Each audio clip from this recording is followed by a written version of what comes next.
Okay, so hi everyone. So tutorial tayo sa Phantom Wallet. Okay, so paano ba natin gamitin yung Phantom Wallet kapag gusto natin bumili ng mga token under Solana blockchain? So maraming parang katulad dati na nangyari nung year 2021. 'Di ba? Maraming nagsaswap sa PancakeSwap, yung ganon. So nasa decentralized exchange siya. Wala siya sa Binance, wala siya sa Bybit, wala siya sa MEXC. Wala siya sa centralized exchange. So, ang nangyayari, doon tayo papasok sa decentralized exchange. So, ngayon, sa Solana naman tayo, under Solana blockchain, which is, kailangan natin ng Solana token para pambili, tsaka at the same time, pang gas fee. Pwede rin USDC, pero karamihan na ginagamit namin kasi ngayon is Solana. So, let's go to Phantom. So, sa mga wala pang Phantom, pwede kayo pumunta sa Google Play. Hanapin nyo lang. Type nyo lang Phantom. Ayan, Phantom Wallet. So, excuse me. So, ayan. So, same sa mga MetaMask, Trust Wallet. Meron siyang seed phrase. Kailangan nyo itago. Your key, your wallet. Your wallet, your key. Okay? So, wag nyo pong wawalain.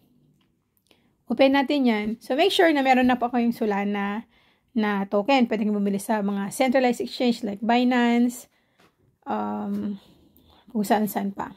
Pwede din kayo bumili sa mga bridging sa wallet. Pero since sa mga newbie, mahirap pa gawin yun. Kaya, basically, sa ano muna kayo, sa mga centralized exchange kayo bumili. So, Solana ginagamit natin. Okay? So, ngayon, ang tutorial ko is paano ba tayo bibili ng token under Solana blockchain. So, punta kayo dito sa DApp. Meron kasi tinatawag na sa bawat wallet, yung non-custodial wallet, meron silang mga dApps or decentralized app. So, ito yun. Sa loob ng kanilang wallet, may decentralized app din sila. May browser sila dyan. So, click nyo yan. And then here, kung makikita nyo, kung wala pa kayo nito, kasi nagkaroon ako ng ganyan, gawa ng sinearch ko kasi dito yan sa browser niya, dito sa taas. So, normally, kung bago pa lang kayo, ang lalabas lang dyan is itong G2 Network, itong Solen.finance, tapos yung airdrop ng PETH, OpenSea, itong Magic Eden. Yan lang. Kung wala pa kayo nitong Bird's Eye Solana, search nyo lang dito sa browser, Bird's Eye Solana. Ayan, Solana. Ganyan. Tapos, i-go nyo. Then, ito, makikita nyo yan sa Google. Ayan. Click nyo yan. So, ito yung trading platform nila. Yan. So, pag halimbawa nandito na kayo, exit nyo lang muna. Pag next time, pagpasok ko nyo sa wallet nyo sa Phantom, automatic nandyan na siya. Appear na siya dyan. Okay? So, click nyo yan. So, from here, i-connect nyo yung wallet nyo. Sa akin, naka-connect na kasi yan. Pero may nakalagay dyan, connect wallet. So, kung gusto nyo i-search ang mga token, actually, ito na yung mga token nila ngayon. Meron ditong PETH, kung gusto nyo bumili dito sa PETH. Meron din, bibili kayo using Solana. Kung gusto nyo lang. Pero meron na kasi yan sa mga centralized exchanges like MEXC and Bybit. So, for example, ako, ang binili ko is yung Ponk, which is yung airdrop yun ng Bonk eh. Tapos, meron din in-airdrop ngayon yung Catnip. Catnip ba yun? Ayan, yung KCATN. Ayan. Ako naman yung Ponk. So, kung gusto nyo bumili ng Ponk, disclaimer lang, hindi ako nag-iingan yung bumili kayo. I mean, pinapakita ko lang kung paano bumili. Nasa sa inyo na po yan kung gusto nyo bumili. Okay, for example, yung Ponk. Type nyo lang natin Ponk. Ayan. Tapos, ayan, nakikita nyo Ponk. Click nyo lang yan. Tapos, from here, makikita nyo na ang kanyang trading, charting niya. Ayan. So, sa charting niya, makikita mo in USD ito. Para at least meron lang kayong reference ba? Pero normally, di ba Solana ang gamit natin? You can try also Sol Ponk. Ayan, Radium naman ang mag-ano niyan. Pero mas maganda kasing tingnan yung sa ano na lang, yung, ang tawag dito, naka USDT or naka USDC, parang ganun. Kasi mas madali. Pag nakasolana kasi hindi ako, so dito na lang ako sa USD para kita-kita ko kung saan ako bumili, saang presyo din ako, ano, yan. So, diba, ganyan. So, adjust nyo lang siya to 1 hour. Ang pangit nga lang sa ganito kasi hindi kayo pwede makapag-set buy, set sell. So, parang instant talaga na magbabay kayo at instant din kayo mag-sell. So, kailangan i-check nyo yung chart kung malalaman nyo para tumaas ba or mababa pa rin. Yan, para mayroon lang kayong reference. So, kung gusto nyo bumili, dito lang kayo, swap. O kung gusto nyo magbenta, swap din lang kayo. For example, magbibenta ako ha, kasi tumaas siya. Feeling ko lang tumaas. Bibili na lang ako pag bumaba ulit. Okay? So, for example, yan, bibili ako. Clinic ko yung swap. Connect ko yung wallet ko na Phantom. Yan, automatic naka-connect na yan. Makikita nyo kung naka-connect na kasi yan yung wallet number nyo or wallet address nyo. So, bibenta ko yung Pong ko. Pwede kong ibenta sa USDC or Solana. So, isolana ko na lang.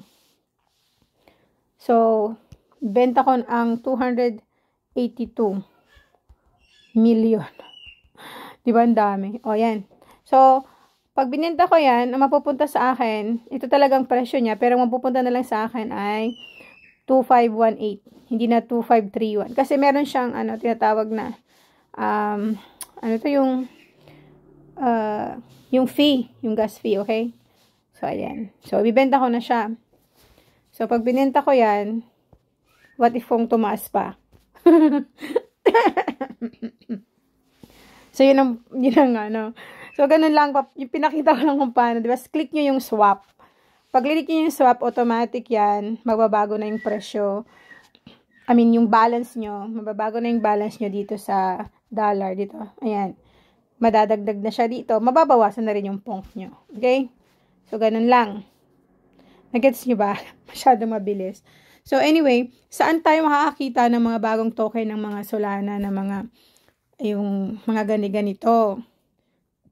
Normally, may uma-appear na lang kasi sa amin. Tingnan mo, ito may nag-appear sa akin. Ayan, may nag-appear. Pero wala pa siyang presyohan. So, possible na magti-trade na rin yan balang araw. But anyway, makikita nyo yung mga listing yan. Dito rin sa Bird Eye. Nandito kasi yung mga trending tokens. So, ayan. Tapos, kung gusto nyo view more, ito yung mga token nila. Yan. Ito medyo matataas ang presyo niyan eh. Magagandang token yan.